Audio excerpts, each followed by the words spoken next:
अस्सलाम वालेकुम। उम्मीद है आप सब खैरियत से होंगे।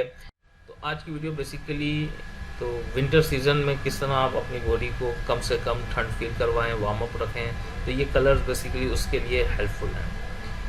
तो आपके पास बिल्कुल आसान से मेथड हैं। ये कलर्स मैं आपको बता रहा हूँ कहाँ कहाँ लगते हैं। आपके पास 4 कलर्स होने चाहिए basically, orange, light blue, yellow, red. ये 4 मार्कर्स आपके पास हों, चाहे स्केच पेन हो या किसी भी किस्म का, आपको जो चीज़ सूट कर रही है आपकी बॉडी पे वो आप लगा सकते हैं। तो सिंपल है, सभी हम मेथड में आपको समझा रहा हूँ। पहले आपने ऑरेंज मार्कर ले लेना है। ये आपके हाथ की फ्रंट साइड है, इसको बेसिकली हम इन साइड भी कहते हैं, हाथ की आगे की साइड से ही है। इसमें आपने पहले ऑरेंज मार्कर्स ले लेना है, स्केच पेन कुछ भी ले लें आप, ऑरेंज होना चाहिए कलर।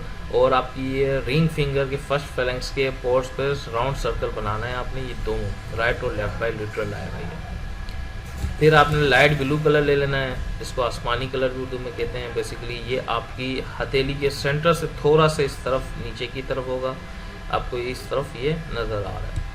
फिर येलो मार्कर ले लेना है आपने, ये बिल्कुल हथेली के यहाँ ट्रायंगल हमारे बिल्कुल कलाई से इस तरफ बनता है, इसके बिल्कुल सेंटर में ये येलो कलर के 2 सर्कल आपने बना लेने हैं। फिर आप आ जाएंगे बैक साइड, जिसको यंग साइड भी हम कहते हैं।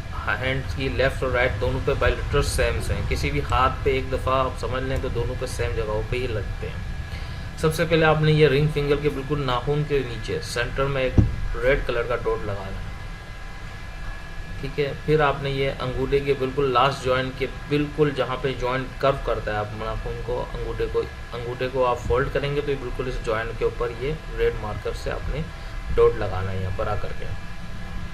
फिर आपने 2 लाइन ड्रॉ कर देनी है, एक इंडेक्स फिंगर शहादत की उंगली के पीछे, एक स्मॉल फिंगर छोटी उंगली के बैक साइड पर बिल्कुल सेंटर में लाइन आएंगी। ये कलर्स आपने दिन में 8 से 10-12 घंटे आप लगा के रख सकते हैं, या जिन एरियाज में बहुत ज़्यादा ठंड है तो इसको आप रेगुलर लगा के रख सकते हैं। तो आपकी बॉडी अच्छा फील करेगी और ठंड कम से कम उनको फील होगी। इन कलर्स को आप ज़रूर ट्राई कीजिएगा, फिर हमें इसका फीडबैक भी दीजिएगा और अपनी दुआओं में याद रखिएगा। अस्सलाम वालेकुम।